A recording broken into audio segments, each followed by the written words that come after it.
Good evening. So, meron pa tayong i-unbox na dalawang gamit natin ngayon sa site, sa telepono. So, binili pa natin ito sa Lazada. Actually, na-unbox na natin itong isa sa packaging niya, pero hindi pa natin na-unbox sa mismong case ng Redmi A3.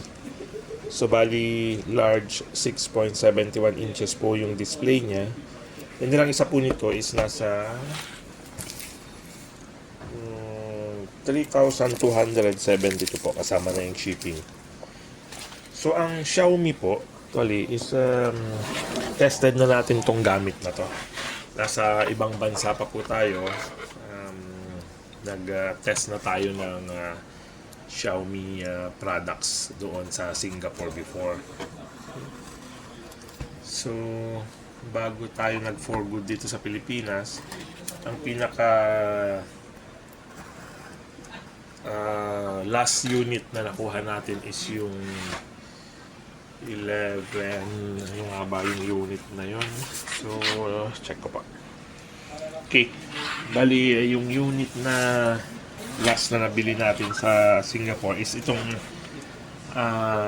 Xiaomi Mi Mix 2S yata ito. So ang nag-design po nito is isang industrial engineer from France. Sikat siyang industrial engineer. So ang body nito is high grade na aviation grade, I mean aluminum. Tapos itong body nun. And then first ceramic na body po nila ito. So matagal ko po itong ginamit kaso na aksidenteng na hulog. And then nung nahulog siya, ito ang face niya ang nauna. Kaya nabasag. So from that point nagpalit na po ako ng Samsung saka iPhone. Okay. Napakaganda po ng telepono na to. And yun po kaya laging Xiaomi products po yung binibili natin is dahil tested na po natin. And yung Apple naman po, user na rin tayo noon before. Kaya lang bumalik ako sa Android dahil medyo nahirapan akong mag-navigate sa Apple. Noong nag-start na ako mag-video editing. Very restrictive po kasi ang Apple pagdating sa mga processes ng pagta-transfer ng data. So ginagamit lang po natin yung Apple na isang phone, kaya po tayo nag-consider ng isang phone is dahil po sa mga online transactions natin. And until now, ang pagkakaalam natin is yung Apple pa rin ang talagang medyo mahirap i-break ng mga online scams. So yun po yung reason kung ba't tayo nag-maintain ng isang iPhone, yung online hacking. Okay. Ang ganda po ng quality nito for the price of 3,200 pesos. Redmi A3. Ang ganda po ng camera niya.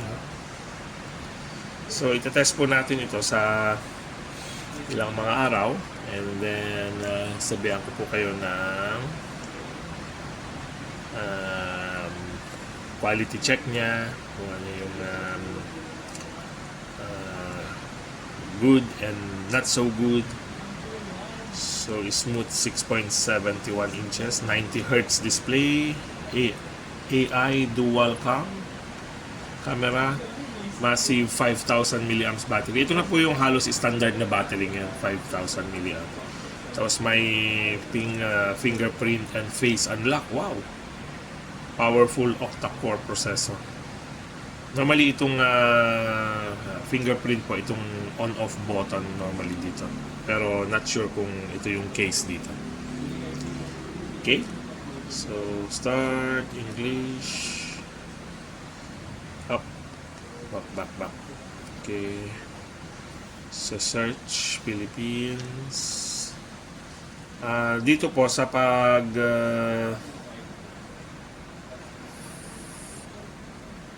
Philippines. Dito po sa pagkukan niya, pag set up pa lang natin, makikita na natin na medyo meron siyang lag ng konti. Pero kung gagamitin lang po ito para sa pag-picture ng mga gamit, pang normal messaging, nakikita ko po more than enough tong phone na to. So, ganun po kaganda tong unit na to para sa price point niya na 3,200 including shipping na po. So, kan po yata ito, in-order ko ng October, dumating ng November. At manggagaling po direct from China. So, hindi po ito local unit, kaya medyo matagal. And siguro, kaya medyo mura siya dahil yung mga willing to wait.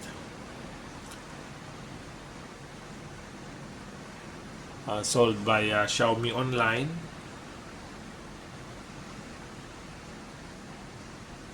Pero yung seller address nakalagay is Manila na. Kaya lang nung tinatrack ko siya, medyo matagal dahil galing ng China yung unit. So, siguro po yung office nila sa Manila, pero parang by order po siguro, kaya medyo matagal.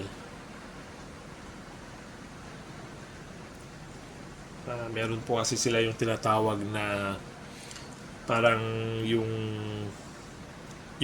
consolidated orders para makatipid sila sa shipping. Instead na pa isa-isa yung order, nagkukuha sila ng bulk, and then minsanan po yung shipping. Kasi lalo na pag manggagaling overseas. Okay, so getting ready.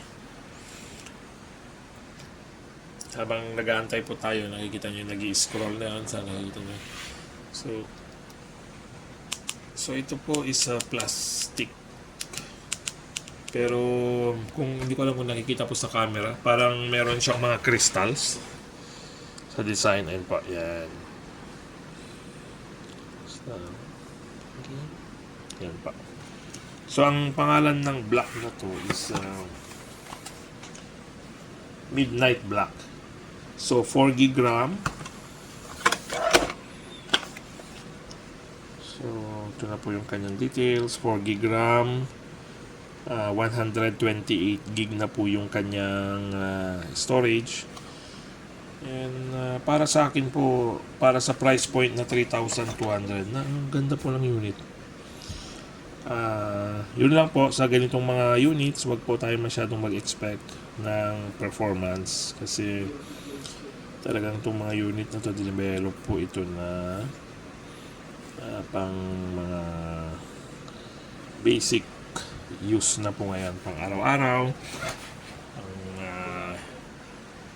parang old school kung ano ba talaga gamit ng phone, calls, text, messaging, and calculator, flashlight,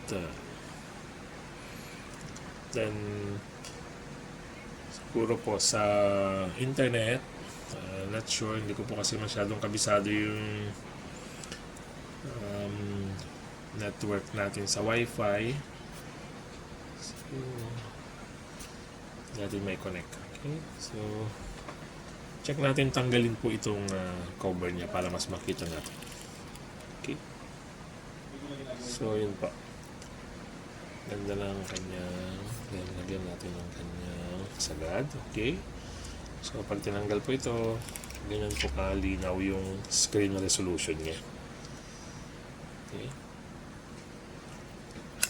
sa mga, para sa akin po, sa mga nangangailangan lang ng basic na phone, I think more than enough po ito. And kung titingnan po natin yung kanyang RAM na 4 GB, and then yung 128, pan na po ito, nasa mid-range na po na phone ito para sa mga basic usage natin sa pang araw-araw. Okay, napakaganda po niya. Believe ako sa build quality niya for 3,200. So ang gagawin ko po rito, mag-order pa po tayo ulit kasi napaganda po nung price niya para sa pangangailangan. And USB-C na po siya, connected sa charger. And then, mayroon pa siyang 3.5mm jack, old school para sa mga earpiece. Check po natin yung kanyang box kung ano pa yung included. Normally, noon po ang Xiaomi may kasama po yata ang case, pero ngayon hindi na nila sinasama. So, ang kasama na lang po is charger lang talaga. So, ito po yung kanyang kasamang charger. Okay. Pero, ulitin ko po, for that 3,200 price range, para sa akin po, sulit po itong telepono na ito. Pang araw-araw nating pangangailangan sa komunikasyon. Yung iba po, pag bumibili ako nito, pag nasa, let's say, Robinsons or SM, may mga nag-o-offer. So, mga Oppo, Vivo, hindi po kasi ako masyadong kumukuha dahil sanay po tayo sa brand na to. And for how many years gumagamit na po tayo ng Xiaomi phones. Okay? So, ito po ang ating unboxing and switching on ng Redmi A3. So, gagawa na lang po siguro tayo ng additional review ng first, let's say,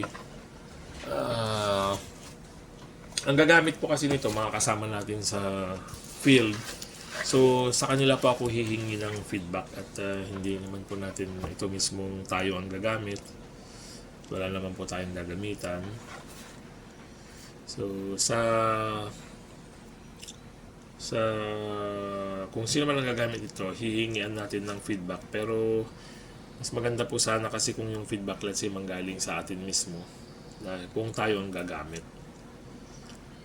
Kasi yung experience niya, hindi ko naman alam kung paano niya gagamitin. Baka nag-online gaming, sabihin niya mabagal. Then, of course po, pag sa mga online gaming, hindi po ito yung mga tamang telepono. Dahil mataas po ang specs na kailangan naman para hindi siya mag-lag. So, pero sa first impression po, sa build quality, hindi siya yung phone na yung quality is mumurahin kasi mararamdaman mo kagad yung bigat niya. Ito po katamtaman yung bigat. And then, so pwede natin testingin po yung camera. Check natin yung camera. Okay, yun po. So, kuha tayo ng first camera nito. Okay. Back. And then, let's see. Okay.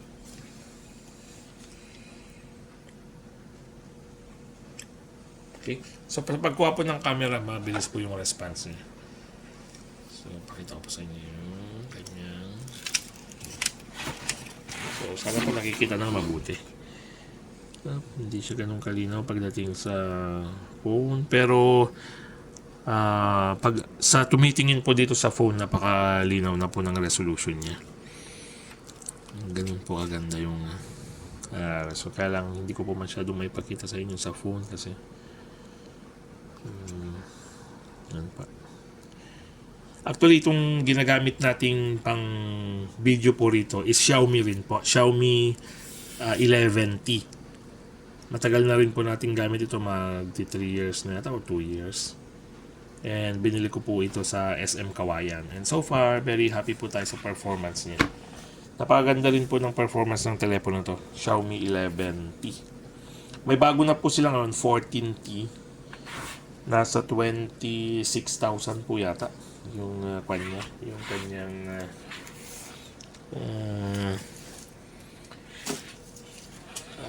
base price unit. So, abangan na lang natin sa Lazada kung mag-sale man, then i-try natin yung 14T na yun para sa upgrade natin dito sa ginagamit nating pang video sa mga unboxing natin and then sa ibang mga